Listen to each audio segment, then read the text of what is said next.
everyone! Quick question. What do you do every day? If you're not sure how to say it in English, this lesson on the present simple tense is for you. By the end, you'll understand how to use positive, negative, and question forms confidently in daily English. What is the present simple? The present simple tense is one of the most common tenses in English. We use it in several situations. First, we use it for habits and routines, like, I wake up at 7 a.m. every day. Next, we use it for facts and truths, like, water boils at 100 degrees Celsius. Then, we use it for permanent situations, like, she works in a bank. Finally, we use it for scheduled events, like, the train leaves at 6 p.m.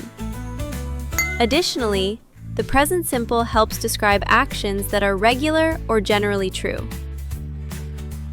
Remember, we use the base form of the verb for I, you, we, and they, and we add s or es for he, she, and it. Now let's look at the present simple tense in positive sentences.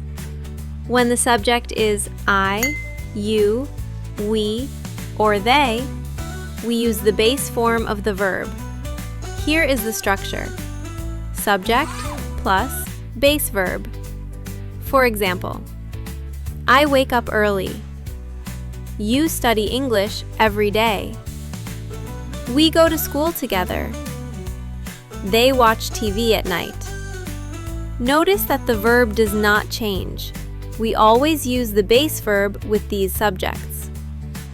Now let's move on to the next group of subjects.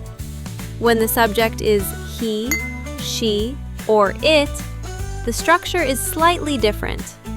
Here is the structure: subject plus base verb plus s or es. For example, he drinks coffee every morning. She teaches English. It rains a lot here. This time, we add s or es to the verb. This small change is very important in the present simple tense.